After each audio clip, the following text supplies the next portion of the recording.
అల్లూరు సీతారామరాజు జిల్లా రంపచోడవరం నియోజకవర్గంలో రాజవొమ్మంగి మండలంలో వైసీపీ సీనియర్ నాయకుడు ఎమ్మెల్సీ అనంతబాబు విస్తృత ప్రచారం చేస్తున్నారు. మరోసారి జగన్మోహన్ రెడ్డిని అధికారంలోకి తీసుకురావడమే నా లక్ష్యమని చెప్తున్నారు. రంపచోడవరంలో ముచ్చటగా మూడోసారి విజయం సాధిస్తామని సీఎం జగన్ తనకు అప్పగించిన బాధ్యతను నెరవేర్చి గెలుపును బహుమతిగా ఇస్తామంటున్నారు. అయితే 5 సంవత్సరాల నుంచి మా ప్రభుత్వం అందించిన సంక్షేమ పథకాలే మమ్మల్ని మరోసారి విజయం సాధించేలా చేస్తాయంటున్న ఎమ్మెల్సీ అనంతబాబుతో Makaru Durgarao face to face. రంపచోడవరం నియోజకవర్గంలో వైఎస్ఆర్సీపీ సీనియర్ నాయకులు ఎమ్మెల్సీ అనంత బాబు గారు అయితే విస్తృత ప్రచారం చేస్తున్నారు.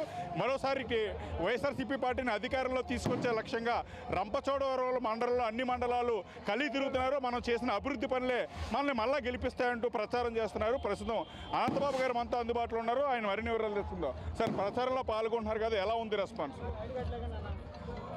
ఎన్నికలు ఎప్పుడు వస్తాయి, ఎప్పుడు ఓటేద్దామని ప్రజలు ఆరాటపడతా ఉన్నారు.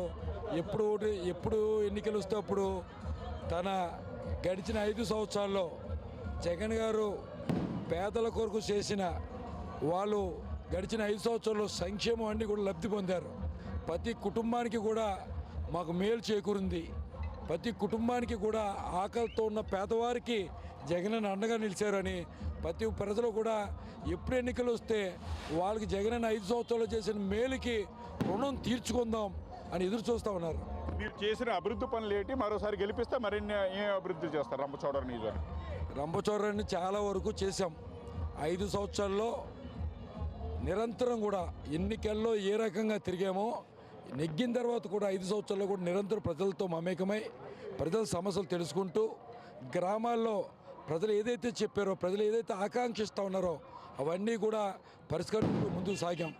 ఖచ్చితంగా ప్రతి పేదవాడికి అండగా నిలిచాం. ఈవేళ ఎవరైనా ఏ సమస్య వచ్చినా, కష్టం వచ్చినా ప్రతి పేదవాడికి కూడా అండగా నిలిచాం. అందరికీ కూడా ఒక భరోసా ఇచ్చాం. వైఎస్ఆర్ కాంగ్రెస్ పార్టీ నాయకుల దగ్గరికి వెళ్తే మన సమస్యలకి, మన బాధలకి ఓ పరిష్కార మార్గం దొరుకుద్దని ఆ దిశగా అడుగులు వేశాం. ప్రజలందరూ కూడా ఒక నమ్మకం కలిగించాం. ఈవేళ ఎలక్షన్ క్యాంపెయిన్ చేస్తూ ఉన్నాం. గెలుపు కొరకు కాదు, కేవలం మెజార్టీ కొరకు చేస్తూ ఉన్నాం. మెజార్టీ మీద గతంలో గత ఎన్నికల్లో ఈ రంపచోడవరం ప్రజలందరూ కూడా ఈ రంపచోడవరం చరిత్రలో ఎప్పుడు లేని విధంగా 40,000 మెజార్టీ ఇచ్చారు. ఆ మెజార్టీని దాటాలి, ఆ మెజార్టీ దాటి రావాలనే ప్రజలను ఆకాంక్షిస్తూ ఉన్నాం. అందుకని మరింతగా ఎన్నికల ప్రచారం చేస్తూ ఉన్నాం. మీ దెబ్బకి ప్రతిపక్ష నాయకులు కూడా ఎక్కడ కనబడతలేదు, తిరుగుతలేదు. ఏం చేశారు అంతలాగా ఉండడానికి, మీ వైపు క్యాడర్ ఉండడానికి కారణం? ఎందుకంటే గడిచిన 5 సంవత్సరాల్లో ఒక పక్క మన ప్రభుత్వం వైఎస్ఆర్ కాంగ్రెస్ పార్టీ ప్రభుత్వం చేసిన సంక్షేమం కానీ, జగన్ గారు మరుముఖ్యంగా ఈ గిరిజన ప్రాంత ప్రజలకు కానీ, గిరిజన ప్రాంతంలో గిరిజన ప్రజలు ఏదైతే ఆకాంక్షిస్తున్నారో, ఏదైతే ప్రప్రదమైన సమస్యలు ఉన్నాయో గిరిజన ప్రాంతంలో అన్నీ కూడా పరిష్కారం చేశారు. ఈ రంపచోడవరం చరిత్రలో ఈ 2019 నుంచి 2024 వరకు జరిగిన పాలనా వ్యవస్థలో పెను మార్పులు కానీ, పాలనా వ్యవస్థలో అభివృద్ధి కానీ చూస్తే గడిచిన కాలంలో చాలామంది పాలకులు పనిచేశారు. ఎన్నో ప్రభుత్వాలను ముఖ్యమంత్రులు ఉన్నాయి.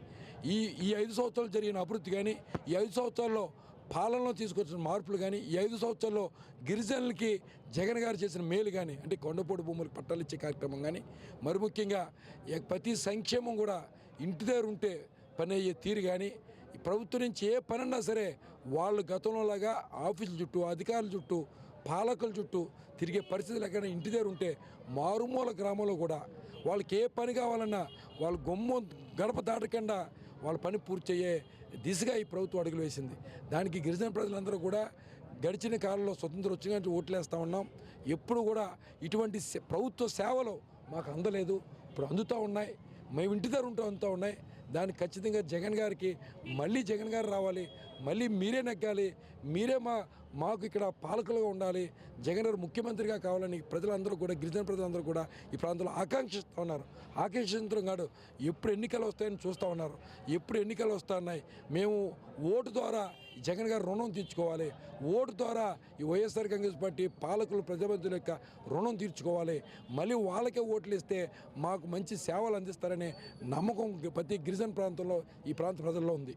నెక్స్ట్ మిమ్మల్ని క్యాబినెట్లో చూడాలి, మంత్రిగా చూడాలని మీ అనుచరులు అందుకుంటున్నారు. వచ్చేసారి నెగ్గితే అదేమన్నా అవకాశం వాళ్ళ కళ నెరవేరుతుంది అంటారు? ఏమండి అదేమో అంత ఆశ లేదు కానండి. మేము జగన్ గారికి ఖచ్చితంగా పనిచేసే తీసుకేస్తాం. జగన్ గారికి రాష్ట్రంలో చాలామంది సైనికులు ఉన్నారు, చాలామంది నిబద్ధత సైనికులు ఉన్నారు. అందులో నేను ఒక్కడ నిబద్ధత సైనికుడు మాత్రం జగన్ గారికి. అందులో ఇది రంపోచోడవరం నియోజకవర్గం మూడోసారి ఇది జగన్ గారికి హ్యాట్రిక్గా బహుమతి ఇస్తా ఉన్నాను. నాకు ఇంకోటి బాధ్యత చెప్పారు ప్రతిపాడు, ఇది కూడా 2 సార్లు, ఇది 3వసారి ఎన్నిక, 2 సార్లు కూడా అక్కడ నెగ్గారు. ఈ 2 నియోజకవర్గాలు హ్యాట్రిక్ చేసి 2 ఎమ్మెల్యేలను జగన్ గారికి బహుమతి ఇవ్వబోతా ఉన్నాం. అది 2 నియోజకవర్గాల్లో గెలిపించి జగన్మోహన్ రెడ్డి గారి బహుమతి ఇవ్వబోతున్నా అన్నారు. గత కొన్నాళ్ళుగా నేను చేస్తున్న జగన్మోహన్ రెడ్డి చేస్తున్న సంక్షేమ పథకాలే మరోసారి మమ్మల్ని గెలిపిస్తాయని చెప్తున్నారు. అలాగే మరోసారి భారీ మెజార్టీతో నెగ్గించి రంపచోడవరం నియోజకవర్గంలో హ్యాట్రిక్ కొడతారంటూ అనంతబాబు గారు చెప్తున్నారు. ఇది పొడుగున్న తాజా పరిస్థితి. వీడియో జర్నలిస్ట్ చిన్నాతో దుర్గారావు.